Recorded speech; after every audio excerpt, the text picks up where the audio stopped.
y'all. I said, what's up, y'all? Look at me when I'm talking to you, bro.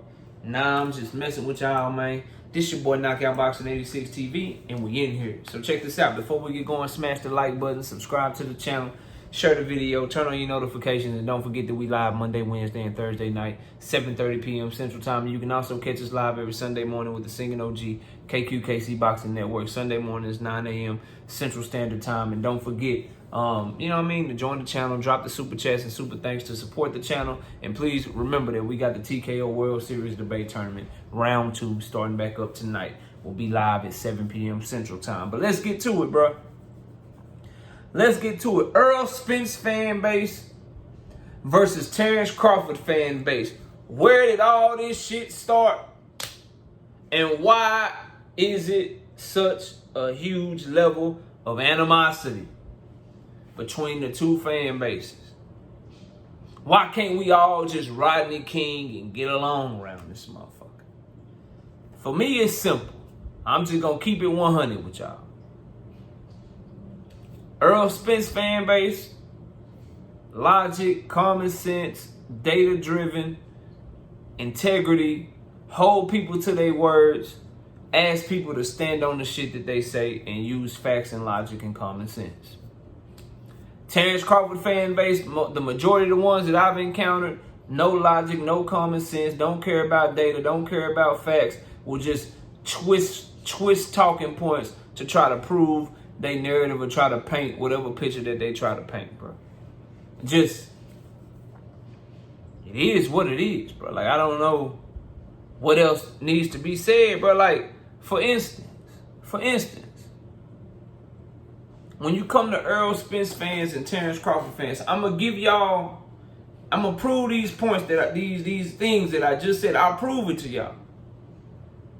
Because you got two different fan bases that can look at the exact same set of facts, the exact same set of information, right? And draw two completely different conclusions. And to me, it's because one side is logical, facts, common sense, data-driven. That's the Errol Spence side.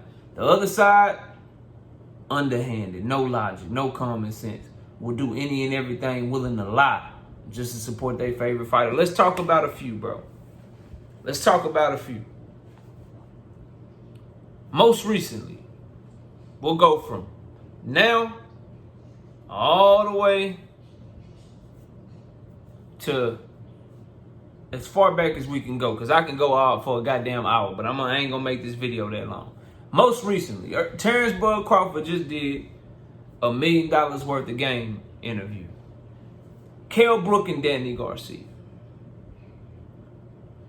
He talked about Kell Brook, and he made the point that Kell Brook was a better fighter when he fought him than when Errol fought him. Now, a Terence Bud Crawford fan will look at that shit and be like, yeah, he was on the 3-fight win streak when Errol fought. I mean, when Bud fought him. And he was coming off a loss when Terence fought him. So yeah, Terence is right.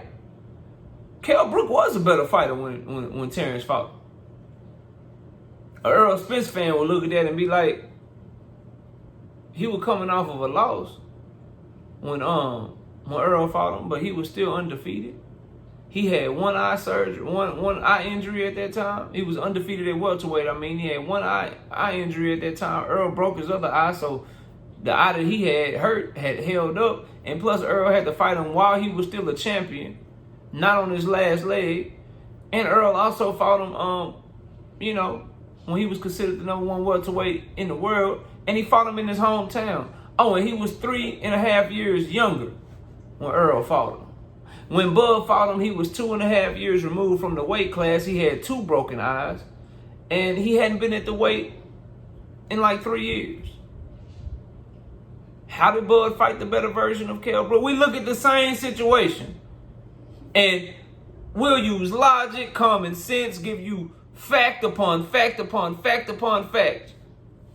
And a Bud Crawford fan will ignore those facts. And he just said this shit on $1 million worth of game. Then we'll look at Danny Garcia. Bud Crawford will tell you, hey, Danny Garcia, who he beat at 147? Who did he beat at 147? And compare him and say that he ain't beat nobody, that he got gifted a belt, and that he ain't really that good of a fighter. He don't care about Danny Garcia had a close-ass fight with Keith Thurman.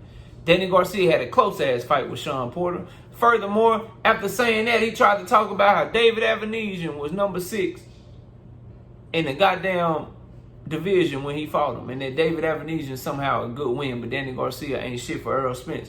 An Errol Spence fan will look at that situation and say, well, Danny Garcia was a champion at 147. Avenesian was never a champion at 147. Danny Garcia had tough, close, competitive fights against the best in the division at the time at 147. David Avenesian's never been competitive with anybody at the top of the division at 147 pounds. Hell, Danny Garcia was a former unified champion and a former champion at 147, a 2-division champion. David Avenesian's never been champion before. So, how can you shit on Danny Garcia and try to act like David Avenesian was worth anything when David Avenesian got knocked out by a motherfucker that you had already knocked out? That's what an Errol Spence fan would say.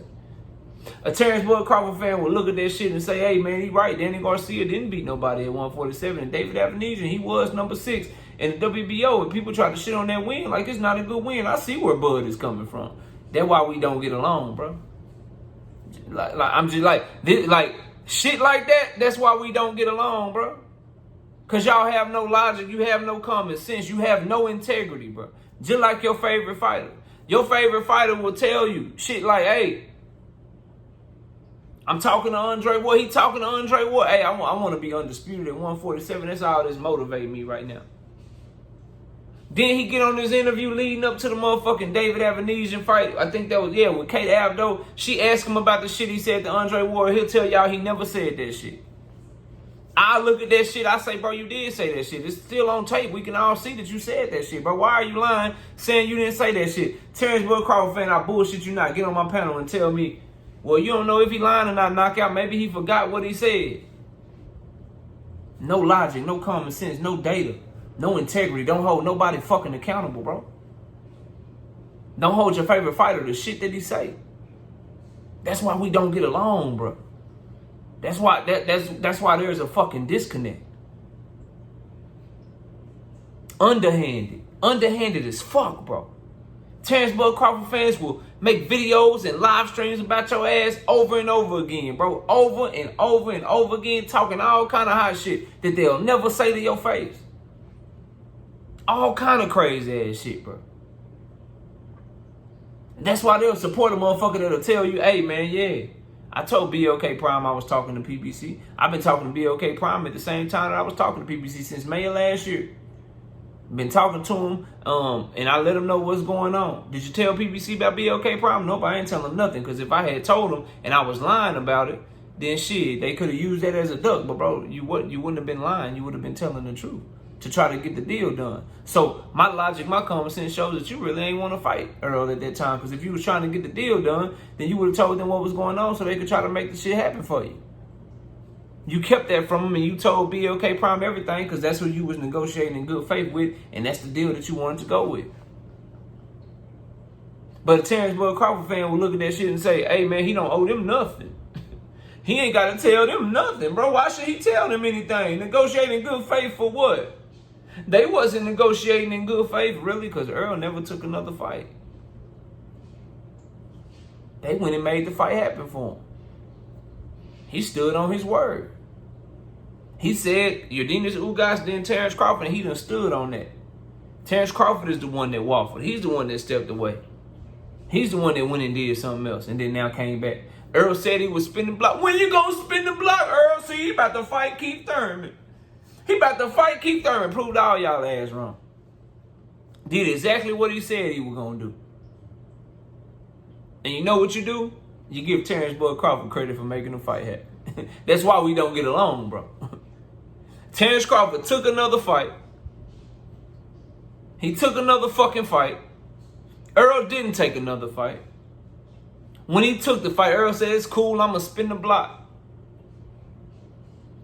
Could have easily took that Keith Thurman fight. It was right there for him. Could have easily fought him and then said, we'll just fight Bud after. I need to give me a tune-up. And could have easily did that. Said no tune-ups, none of that shit. When I announced my fight, it's going to make sense. Did all that shit.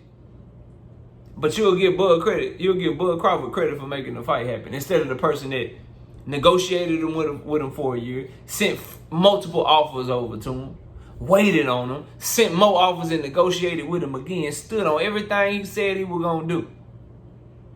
But you get a guy that waffled on you, the guy that lied to you, the guy that contradicted himself, the guy that just shows to have no integrity over and over and over again. You give him credit and you call him a real one.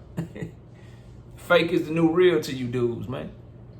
That's what it boils down. That's why I don't fuck with y'all. And that's why a lot of y'all don't fuck with me. Because you fake and I'm real. Because you have no logic and I got a lot of it. You got no common sense. I got a ton of it. You're underhanded as hell. I'm straightforward with all the smoke with whoever want it. That's why, bro. That's the difference.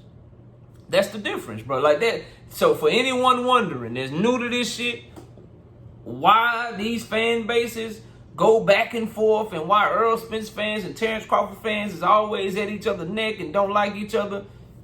Real shit versus fake shit. Errol Spence fans support that man because he stand on his word. More so than anything he do in the ring, Errol don't make his fans look bad by lying and shit. He don't make his fans look bad by saying one thing and then doing another. That's the key, bro. Bud makes y'all look bad because he'll say something and do something else. He makes y'all look bad because he'll lie right to your face. Right to your face, he'll lie to you. But you support that shit because you a liar too. You support that shit because you got no integrity as well. You'll lie on the motherfucker. It's fun to you. You like to mislead people just like him, bro. That's why you support that shit, man. I can't wait till July 29th, though. It's going to all come to a head, bro. But that's the reason, bro. The fight's announced. We can't wait till July 29th. But this Civil War shit, this shit of going back and forth and Bud fans don't like Errol fans and Errol fans don't like Bud fans, it because Bud fans are some of the fakest, most fraud. Look at a lot of the channel, bro.